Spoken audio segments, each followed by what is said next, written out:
Hello, good morning, आदाब, सत श्री अकाल, नमस्कार गाइस। फिलहाल अभी गुड मॉर्निंग हुई है वियतनाम की सिटी हनोई से। And we are at the hotel the blue. अपना ब्रेकफास्ट लेना। Good morning. Afternoon here. या Okay, yes. Today we have beef noodle soup. This menu we change every day. So today we just have beef noodle soup, and in this menu, right now we don't have. I had ordered breakfast. Actually जिस तरीके से ये एक boutique hotel है, तो यहाँ पर breakfast का तरीका भी थोड़ा सा डिफरेंट है। यहाँ पर आपको बताओ, और पर पर्सन एक मील आप ऑर्डर कर सकते हैं। बाकी आप अगर फ्रूट्स और योगर्ट चाहिए तो वो आप पर पर्सन ले सकते हो उसके साथ साथ, बट एक मील रहेगा। चाहे वो एग टोस्ट हो गए, फ्राइड नूडल्स हो गए, या फिर मतलब कई सारी चीज़ें हैं, पोर्क और बीफ सूप, डिमसम्स। बट भाई वो हम नहीं खाते पोर्क और बीफ वगैरह। तो फिलहाल हमने एक फ्राइड नूडल्स, एक फ्राइड राइस और एक एग टोस्ट करवाया। बाकी अगर हमें ज़रूरत पड़ी तो हम दो एग टोस्ट बोल देंगे। एंड फिलहाल हमने फ्रूट्स और योगर्ट दे दिए।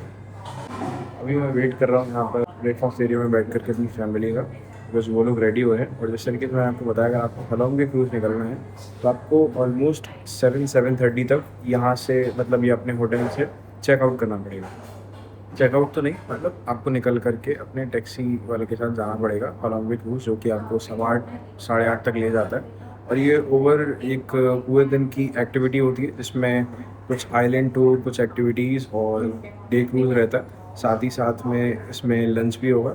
आप चाहें तो नाइट स्टे भी ले सकते हो वहाँ पर, बट वो थोड़ा सा एक्सपेंसिव। और इसके हिसाब से क्रूज़ यहाँ के बहुत ज़्यादा लेविश नहीं है, तो इस वजह से हमने इसमें नाइट स्टे नहीं लिया है। इनफैक्ट जब हम शायद कभी मकाओ या फिर सिंगापुर जाएंगे तो we will must take, because वहाँ का एक बहुत ज़्यादा फेमस क्रूज़ है जिसका नाम है जेंटिंग क्रूज़। बिल्कुल करेंगे। फिलहाल अगर अभी तक की वीडियो और इन्फॉर्मेशन अच्छी लगी हो तो वीडियो को लाइक करना बिल्कुल भी ना भूलें, और चैनल को सब्सक्राइब भी करना बिल्कुल ना भूलें। अभी हम यहाँ पर ब्रेकफास्ट करने वाले हैं। ब्रेकफास्ट करने के बाद हम जाएंगे अलॉन्ग विद क्रूज़। इस पूरी वीडियो में ये सब चीज़ें कवर होंगी, और किस होटल में हम हनोई में रह रहे हैं, और इस ट्रैवल सीरीज़ को अगर आपको फॉलो करना है तो हमारे चैनल को सब्सक्राइब कर लो और एक्सप्लोर करते रहो। तो इससे पहले थाईलैंड के ट्रैवल वीडियो सब चीज़ें मिलेंगी। फ़िलहाल अभी हम वियतनाम ट्रैवल कर रहे हैं। वियतनाम के हम 3 मेन सिटीज़ और एक आइलैंड जाने वाले।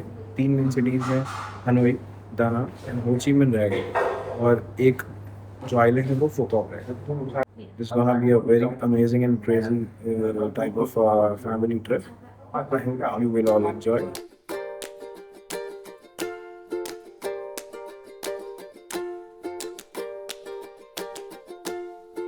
वाइस हम लोग सब ब्रेकफास्ट लिए आ गए हैं। फिलहाल मुझे अभी याद आया कि कल हमने करेंसी चेंज करवाई थी, और करेंसी के बारे में यहाँ पर काफ़ी ज़्यादा टिपिकल मतलब कन्वर्जन लगता है एज एन इंडियन आईएनआर। तो मैं आपको थोड़ा सा समझा देता हूँ। एक्चुअल में जिस तरीके से आप कोई सा भी नोट देखोगे तो जो भी नंबर्स होंगे उसके आगे पॉइंट बने हुए होंगे। जैसे तरीके से यहाँ पर एक पॉइंट बना हुआ है, ठीक है। यहाँ पर 20 के आगे एक पॉइंट बना हुआ है, यहाँ 200 के आगे, एंड यहाँ 500 के आगे। फिलहाल भाई ये 5 लाख वियतनामीज डोंग का नोट है। लेकिन अगर आप पॉइंट देखोगे तो आपको चीज़ समझ में आएगी कि सिर्फ 500 का नोट है, ठीक है।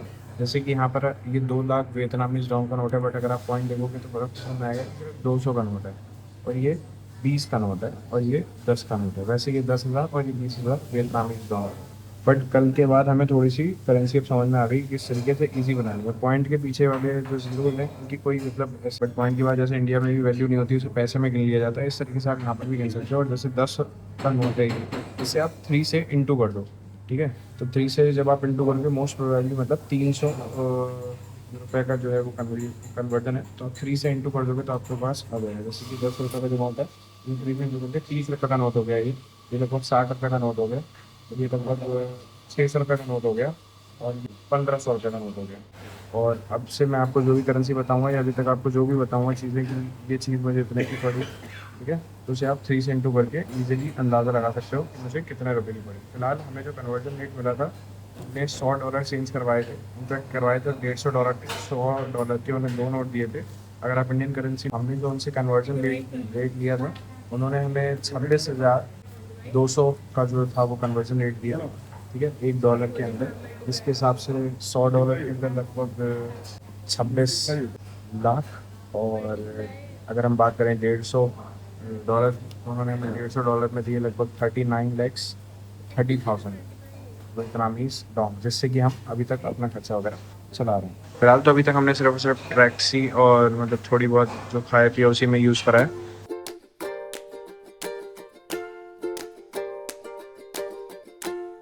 फिलहाल भाई हमने जो कल ब्रेकफास्ट किया था वही हम आज भी करने वाले हैं, क्योंकि काफ़ी देर हो रही है हमें और कुछ नया करने का मन भी नहीं था, बिकॉज पता नहीं है कैसे बना कैसे नहीं बना। कल हमें यही सब चीज़ें सही लगे थे, तो इसीलिए जल्दी जल्दी खाओ भाई। अनदर मील राइड, तो ये है फ्राइड राइस, वो है fried noodles, and this is what we are eating. Omelette toast तो नहीं, एग टोस्ट है, हाफ फ्राई बोल सकते हो। खाना सही से गया, बस वी आर वेटिंग कब टैक्सी आया और हम यहाँ से निकले। वहाँ से अच्छा है, वहाँ नहीं खा रहे। भाई टैक्सी ड्राइवर का फोन आ चुका है and he is standing in the lobby of our hotel, और वो हमारा वेट कर रहा है। और भाई किसी को भी वेट कराना ज़्यादा अच्छा नहीं लगता है। मैंने उसे 5 मिनट का मैसेज ज़रूर भेजा था, बट मैं यहाँ से जितनी भी चीज़ें जो जो मुझे ज़रूरत है वो मैं बस कलेक्ट कर रहा हूँ और यहाँ से जा रहा हूँ। जैसे कि मेरे पास पावर बैंक मुझे चाहिए था और मेरी watch. Okay, I am ready. Here is my bag, is already ready to go with us. और यहाँ पर हम लोग रेडी होकर के जा रहे हैं। फिलहाल तो मेरे पेरेंट्स अभी ऊपर रेस्टोरेंट में है, बट मुझे टैक्सी ड्राइवर के पास पहुँचना पड़ेगा, जिससे कि मैं उसे 3-4 मिनट रोक पाऊँ और हम लोग टाइम से टूर पहुँच पाएँ। क्योंकि अगर टैक्सी ड्राइवर इस टाइम चेंज हुआ ना इस मोमेंट पे, तो हम लोग नहीं पहुँच पाएंगे और हमें काफ़ी ज़्यादा ट्रैवल करना पड़ सकता है। कि मैं अपने आप ही अपनी टैक्सी या हलॉन्ग बे या क्रूज हम लोग चल दिए हलॉन्ग बे क्रूज के लिए। ऑलरेडी काफ़ी लेट हो रहा था भाई। जैसे अपने गाड़ी में बैठते ही सीट बेल्ट के बारे में याद दिलाते हैं, वैसे यहाँ पर भी दिलाते हैं, लेकिन इन्हें इनकी और हमारी कन्वर्सेशन थोड़ी डिफरेंट होती है, तो बोलते हैं एओ।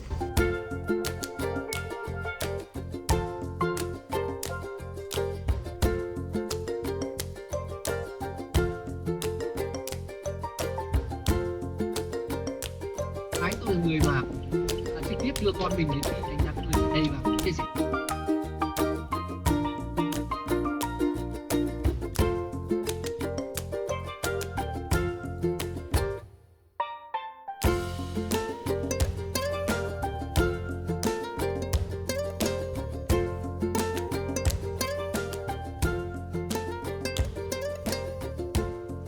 We are heading towards Hanoi Opera House, और वहाँ से बस पिकअप करेगी और वो हमें लेकर के जाएगी हलॉन्ग बे क्रूज़। ये पूरी जर्नी लगभग मेरे हिसाब से 1-1.5 घंटे की रहने वाली है, इसी वजह से लोग काफ़ी जल्दी बोल रहे थे यहाँ से निकलने को। और ये फुल डे क्रूज़ रहता है, तो ये एक ऐसी एक्टिविटी होने वाली है जो हमारा पूरा दिन कंज्यूम भी करेगी और इनफैक्ट मज़ा भी आएगा। तो होप फॉर द बेस्ट, और बाकी बने रहें वीडियो में। वीडियो अगर अभी तक अच्छी लग रही हो तो लाइक ज़रूर करें, चैनल पर तो सब्सक्राइब भी ज़रूर करें, और इसी तरह की इन्फॉर्मेटिव और ट्रैवल रिलेटेड वीडियोस हम बनाते रहते हैं, तो हमारे चैनल को चेकआउट करना बिल्कुल भी ना भूलें। India, the ported version of my car is a domestically produced. Oh, yeah, correct. तो भाई यहाँ पर बात हो रही थी अभी भाई से कि ये फॉर्च्यूनर आपको यहाँ पर कितनी कॉस्ट करती है अराउंड, तो उन्होंने बताया 1.2 बिलियन वियतनामीज डोंग अराउंड। और इसे मैंने जब कन्वर्ट करके देखा, फिलहाल पता चला लगभग 44-45 लाख रुपए की है यहाँ पर, जो अपने यहाँ मतलब 55-60 लाख रुपए की है। इसके हिसाब से 1.7 बिलियन वियतनामीज डोंग बनते हैं। तो इन्होंने बताया ऐसा क्यों, जस्ट बिकॉज क्योंकि ये यहाँ पर डोमेस्टिकली प्रोड्यूस होती है।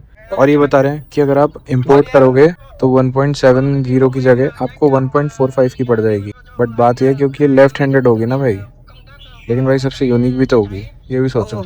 इन्होंने एक चीज़ और बताई कि यहाँ पर तो डीजल आ रही है और आएगी भी आगे 2027 में भी, ये 2024 मॉडल है, बट वहाँ पर पेट्रोल आ रही है। मैंने कहा बिल्कुल सही बात है, पेट्रोल आ रही है क्योंकि वहाँ पर डीजल बंद हो रहा है। तो वो भाई सिर्फ और सिर्फ इंडिया के लिए बनेगी, ऐसा समझो। 2027 में जो नया फेसलिफ्ट आ रहा है फॉर्च्यूनर का, वो पहले sản xuất tại Việt Nam đến năm 2025, sau đó अरे सब चीज़ें वियतनाम थाईलैंड में तो खैर मैन्युफैक्चर होती है, थाईलैंड में होती है nhập khẩu tại Indonesian brand, manufactured in Vietnam until 2025, after which the diesel version will be imported from India।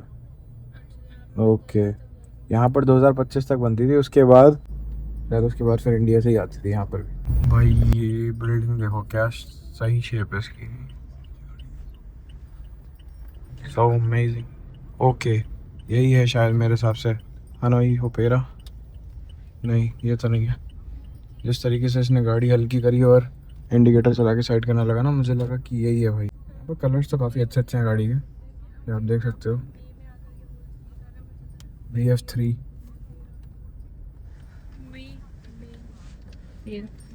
VF3 गाड़ी है ये, पिंक कलर में काफ़ी क्यूट सी लग रही थी।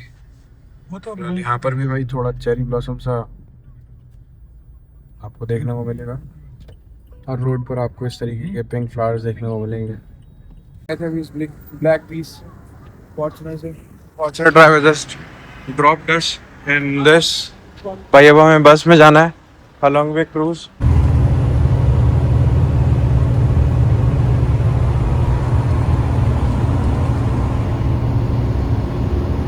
We are about 20-25 minutes. We go to break room and the ring.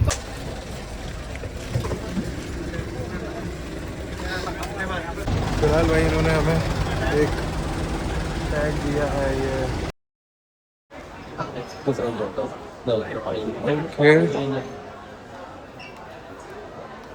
It's a souvenir shop.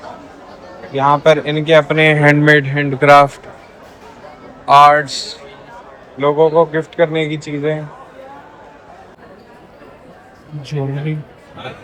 Souvenir shop के साथ साथ एक फूड कोर्ट भी खोल रखा है उन्होंने यहाँ पर, छोटी सी ग्रोसरी मार्केट। और भाई अभी बज रहा है 10:35 और हम वापस निकल चुके हैं अलोंग वे की तरफ।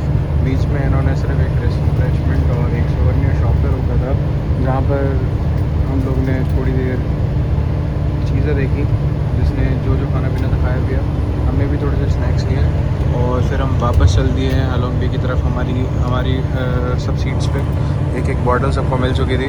बाकी क्या चार्जेस हैं इसके और अलोंग वे का क्या सीन रहता है, मैं आपको सिर्फ और सिर्फ इन्फॉर्मेशन दे सकता हूँ।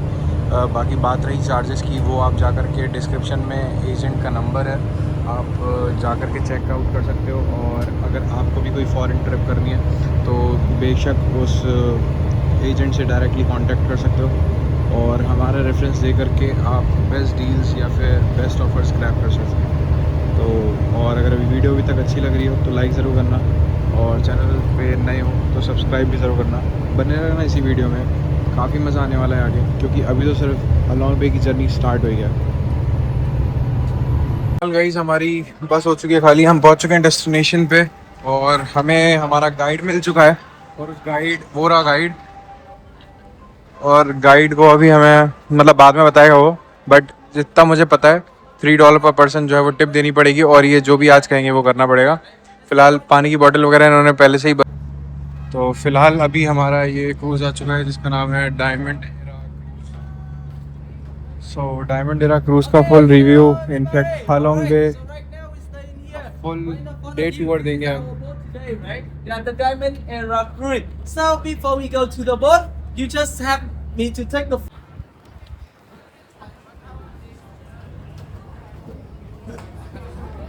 एंड